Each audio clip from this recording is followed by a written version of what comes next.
¿Está bien dicho esto, Juan Carlos? Alerta rojo. ¿Estamos así en este momento? Mira, yo creo que sí, o sea, las expresiones de alerta máxima, alerta rojo, son ciertas porque estamos con una ventana de tiempo muy limitado para producir todos los cambios que hay que producir.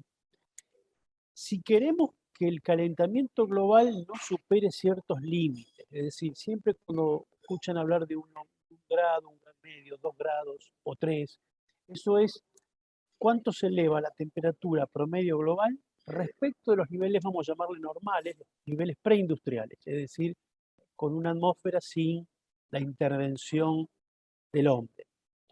Es decir, que en este momento pensás que estamos ya con un aumento de 1 grado. Con 1,5 grados entramos en una zona de la cual el hombre jamás vivió. Es decir, el planeta nunca estuvo, por lo menos en los... La verdad que hay que hablar de tiempos increíbles, pero se puede estimar con bastante precisión, 800.000 años para atrás no hubo nada parecido. Todo lo que conocemos como civilización humana se desarrolló en parámetros de temperatura que están por debajo de ese aumento del grado, incluido los procesos de glaciación. Disculpe que me esté yendo para cosas, No, pero pero para que nos demos es una idea. interesante.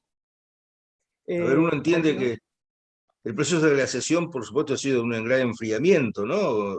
claro, o sea, la variación de temperatura que se produce en la era glacial es menor que los niveles de suba que podamos tener. O sea, lo que estamos haciendo es transformar el clima, la composición de la atmósfera, el clima terrestre y por lo tanto cómo se configuran los ecosistemas. No nos olvidemos que una ciudad se ha establecido porque está cerca del acceso del agua, porque está cerca de tierras fértiles, etcétera, etcétera. Bueno, es decir, la civilización se configuró bajo un cierto parámetro de cómo funciona el clima y los ecosistemas. Bueno, eso lo estamos modificando abruptamente, digamos, no tiene comparación con nada que haya ocurrido eh, con anterioridad y mucho menos con el hombre, o por lo menos con la historia del hombre en los últimos 10.000 años. Todo esto para indicar por qué la alerta máxima, porque esta transformación va a poner en crisis muchos ecosistemas. Cuando digo crisis de ecosistemas, estoy hablando de producción de alimentos, estoy hablando de agua, de habitabilidad de ciertas zonas. Todo lo que conocemos y cómo se ha desarrollado la civilización humana, esto entra en riesgo. Por eso esto es tan grave y, y vos pensás que el mundo está discutiendo algo extraordinario, que es en menos de 30 años modificar algo tan estructural como es, por ejemplo, la actividad energética, que hoy claro. depende 85% de la energía que consumimos proviene de combustibles fósiles, que son los que generan básicamente este problema. Hay que transformar de raíz eso. Eso significa transformar no solo tecnológicamente la sociedad, significa que cambia el perfil productivo y que también cambian los centros de poder. Y todo eso está en la discusión, Ahí todo en eso está ese sobre la punto, mesa de En negociación. ese punto que tiene que ver con el contexto geopolítico internacional, vamos a hacer un paréntesis, pero que quisiera algunos aspectos que describan para que todo esto que está planteando con tanta claridad se ejemplifique. Por ejemplo, hablamos de calentamiento de mares con posibles inundaciones que vayan creciendo. ¿Qué significarían consecuencias concretas, ¿no? Esa palabra difícil que hace que sea tan complejo seguir habitando nuestro planeta, esos Exactamente. ecosistemas afectados. Esos ejemplos categóricos por ahí golpean bien a la gente, ¿no? En la Mirá, comprensión de este problema. sí, totalmente, totalmente. Por ejemplo, la desaparición de los glaciares de la alta montaña, en la cordillera, básicamente los glaciares que están en la zona de Cuyo, Mendoza, San Juan, La Rioja, de ahí para arriba. Si hay glaciares que ya han desaparecido, en el caso de la cordillera de la zona de Bolivia. Pero todos esos glaciares que son bastante pequeños y que se encuentran en las nacientes de todos los cursos de agua que terminan conformando los ríos que constituyen a la zona de Cuyo en un oasis. Si la zona de Cuyo es un desierto, con algunos cursos de agua, alrededor de los cuales se generó la actividad productiva y las ciudades. Si uno mira el mapa, eso es San Juan. Si uno mira el mapa, eso es Mendoza.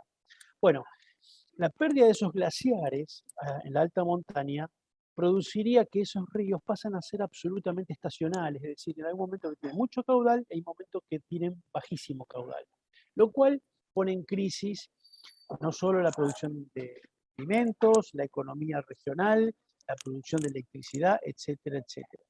Es decir, la desaparición de esos glaciares es un enorme riesgo para la subsistencia de la zona de lo que es La Chaco. bajante, Sí, la pronunciada bajante del río Paraná, que tanto afectó, ¿no? Hasta la circulación de transporte de alta calada, ¿esto también tiene que ver como expresión de esto que estamos observando? mira, lo que se estima es que para la zona centro, noreste, o generalizado en el país, pero básicamente en la zona centro-norte, eh, la mayor frecuencia de sequías va a ser una constante. Y la mayor es frecuencia de las olas de calor. Las olas de calor significan estos días continuados de altas temperaturas y fundamentalmente de mínimas muy altas, es decir, que nunca refresca, digamos, la noche sigue siendo cálida. Esos días de olas de calor, que solían ser de 3 días, 4 días, hoy se están extendiendo. Como el promedio en general se va extendiendo.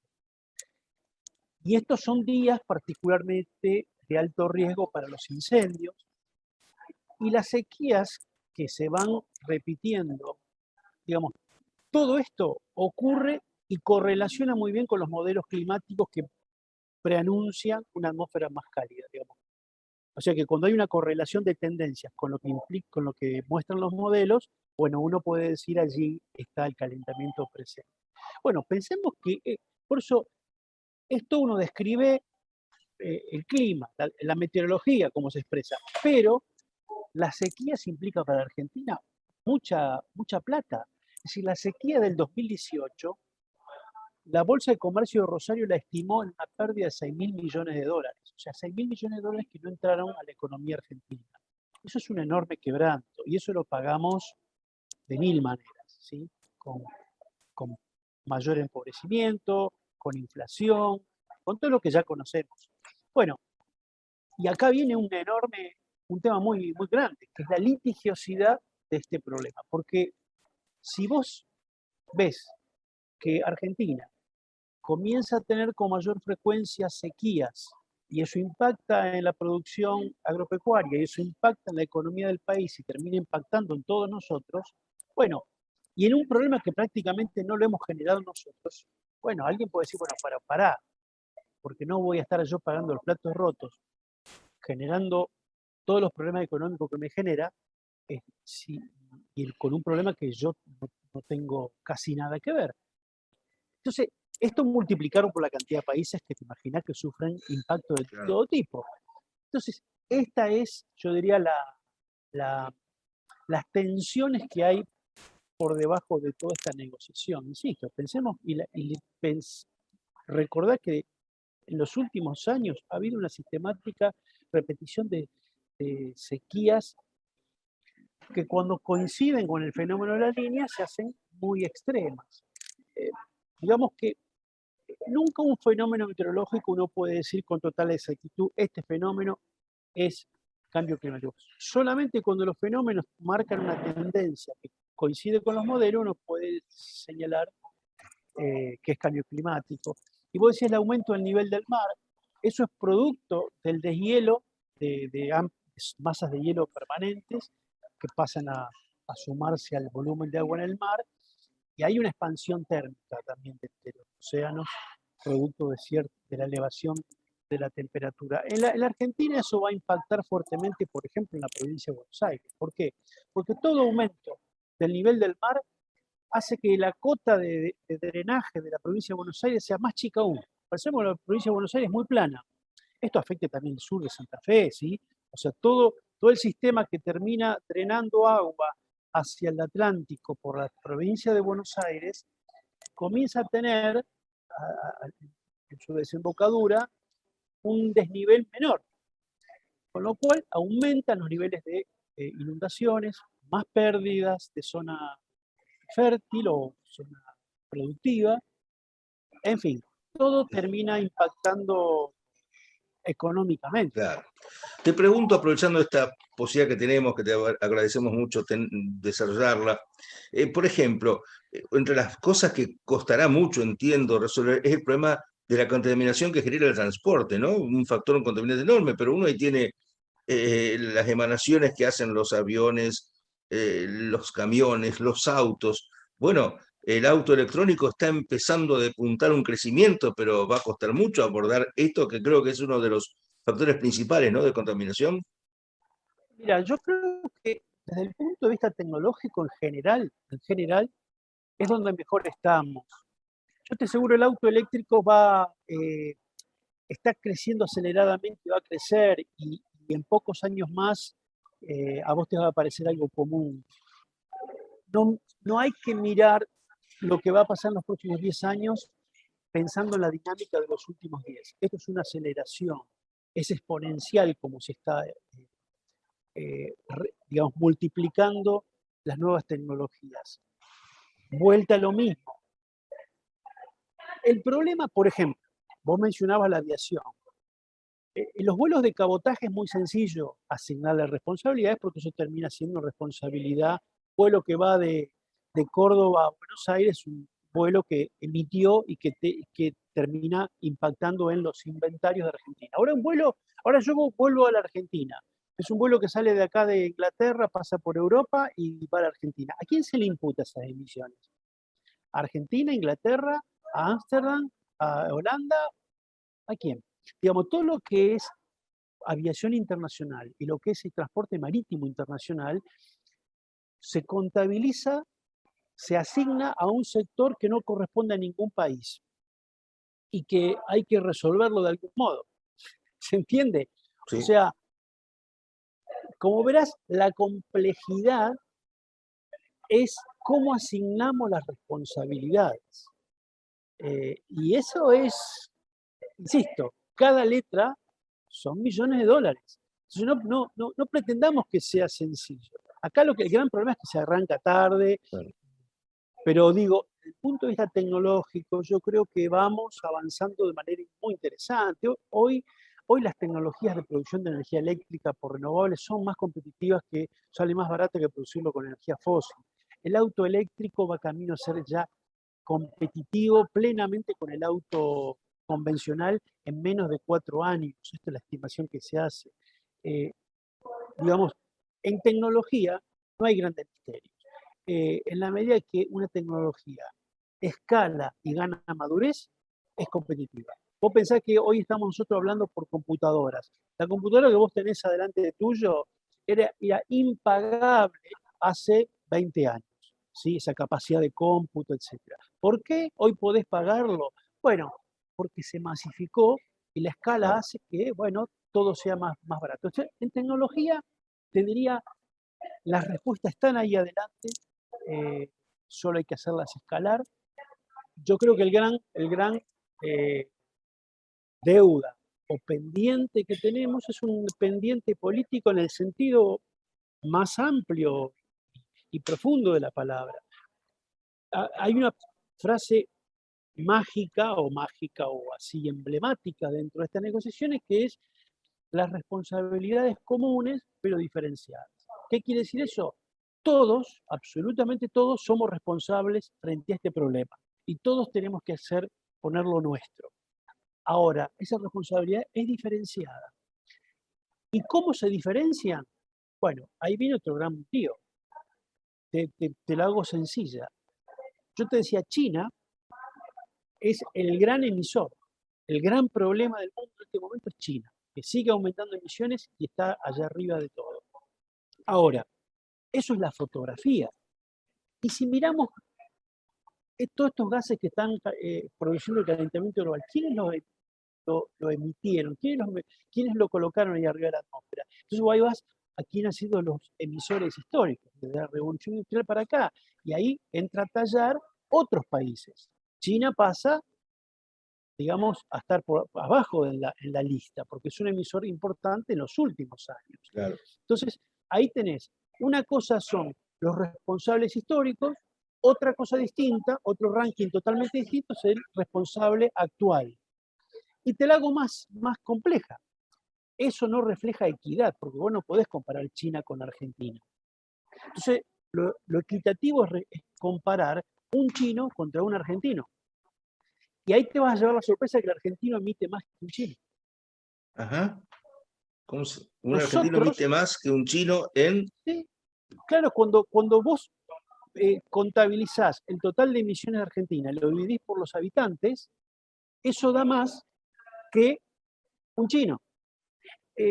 Digamos que en el per cápita, que es en lo que mide en definitiva equidad, porque vos no podés comparar China con Uruguay o Brasil con Uruguay. Entonces, se mide per cápita. Bueno, Argentina emite más que el promedio europeo. Entonces, no somos Claro, nosotros los inocentes. Nosotros somos parte de un gran número de países que tienen que hacer sus deberes. Por eso te digo que yo con esto te acabo de dar 3 rankings sí. totalmente distintos. Emisores actuales, emisores históricos, emisiones per cápita. ¿Cuál de las 3 es la que vale? Bueno, depende de lo que estés hablando insisto, eso es lo que está sobre la mesa. Entonces, cuando hay que poner plata, ¿quién pone plata? Cuando hay que exigirle reducción de emisiones, ¿quién es el primero que tiene que reducir? ¿Quién es el que más tiene que reducir? Yo trato de que seamos realistas en este tipo de cosas y que miremos domésticamente los problemas que tenemos para darnos cuenta que no somos los que podemos tirar la primera piedra. La última, la última. Tenemos una lectura muy amplia que has hecho.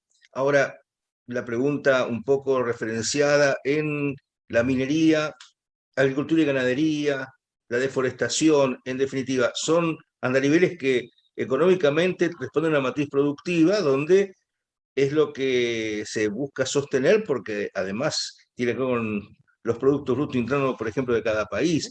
Por un lado eso, por otro lado la afectación al medio ambiente. Esta ecuación es cómo se resuelve, ¿no? Ahí entra a jugar una cuestión ideológica pensando, bueno, lo único que importa es el rédito económico y no me importa lo que es el contexto ambiental. En ese sentido, ¿qué está pasando hoy en los gobiernos, en los países, en la gente?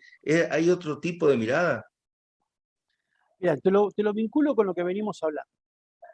Un ámbito en el cual se comienza a expresar y se empieza a hacer valer todo lo que hablamos antes es a través de los acuerdos comerciales.